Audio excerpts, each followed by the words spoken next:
Assalamualaikum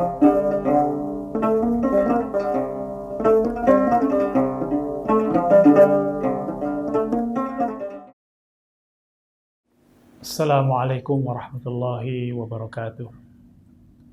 Saudara sekalian dicintai Allah Subhanahu wa taala, dalam Islam dosa itu dibagi dua. Yang pertama dosa kepada Allah, dan yang kedua adalah dosa kepada sesama manusia. Dosa kepada Allah Subhanahu wa taala bisa diterima taubatnya dengan 3 syarat. Menyadari dosa itu, menyesalinya, dan bertekad untuk tidak mengulanginya lagi di masa yang akan datang. Dan dosa kepada sesama manusia ditambah lagi 1 syarat, yaitu bahwa orang yang ditempati berdosa itu telah merelakan apa yang kita telah lakukan kepadanya.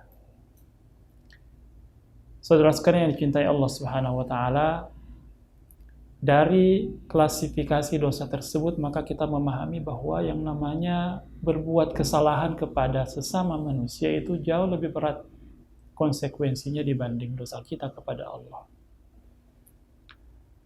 Maka kita perlu berhati-hati dengan yang namanya berbuat kesalahan kepada sesama manusia, mengambil haknya, menyakiti hatinya, menyakiti fisiknya, ataupun yang lain-lainnya. Ada sebuah kisah nyata yang pernah terjadi di sebuah negeri. Ada seorang supir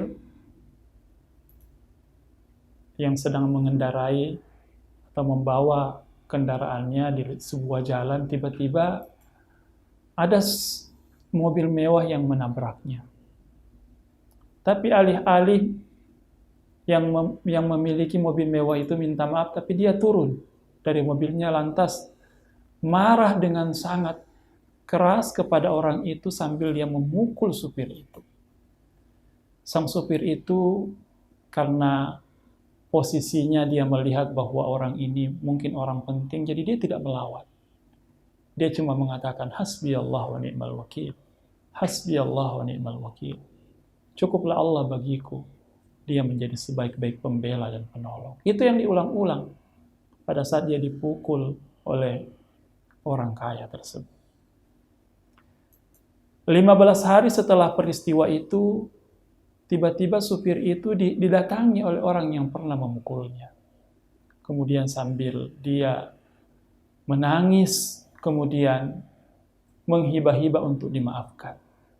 Lantas dia bercerita bahwa 1 hari setelah peristiwa aku memukulmu, aku berjalan, aku pergi bersama keluargaku, dan terjadilah peristiwa yang mengerikan. Aku mengalami kecelakaan dan menyebabkan 1 anakku dan istriku meninggal dunia. Dan aku teringat tentang kezaliman yang aku perbuat sehari sebelumnya. Maka aku berusaha untuk mencarimu, dan di hari ke-15 ini aku menemuimu. Aku mendapatkanmu. Dan aku memohon kerelaanmu atas kesalahan-kesalahan yang telah aku lakukan waktu itu. Maka sang supir itu pun dengan ikhlas memaafkan orang tersebut.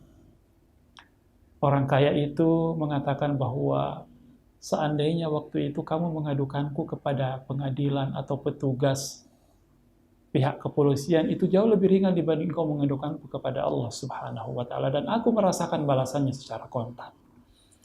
Saudara sekalian yang dicintai Allah Subhanahu wa taala, dari kisah ini kita mendapatkan begitu banyak inspirasi tentang bahwa yang namanya kezaliman itu cepat atau lambat pasti akan mendapatkan balasannya. Apalagi yang namanya mengambil hak, menyakiti orang lain. Maka kita perlu berhati-hati untuk memperlakukan orang lain dalam kehidupan kita. Jangan sampai ada hati yang terluka gara-gara kata-kata kita. Jangan sampai ada orang yang tersakiti hatinya dalam jangka waktu yang lama, sementara kita tidak menyadarinya. Begitupun tindakan-tindakan kita perlu untuk kita senantiasa menjaganya. Sebab yang namanya kezaliman itu sangat luar biasa balasan yang akan ditimpakan kepada orang-orang yang melakukannya. Maka berbuat salah kepada orang lain itu adalah sesuatu banget yang perlu untuk kita senantiasa pikirkan. Makanya Nabi Shallallahu Alaihi Wasallam adalah orang yang selalu meminta maaf kepada sesamanya, kepada para sahabat-sahabatnya. Minta dimaafkan, minta direlakan atas semua kesalahan yang disengaja ataupun tidak. Karena dalam pergaulan kita dalam hidup ini, selalu saja ada kesalahan kita kepada orang lain. Disadari atau tidak, maka kita harus rajin memuhasabah diri kita. Jangan sampai kita terlarut atau terjatuh pada kezaliman, berbuat salah kepada orang lain secara terus-menerus tanpa kita sadari, dan akhirnya itu menumpuk dosa kita dan membuat akhirnya kita mendapatkan balasan yang tidak pernah kita sangka-sangka. Assalamualaikum warahmatullahi wabarakatuh.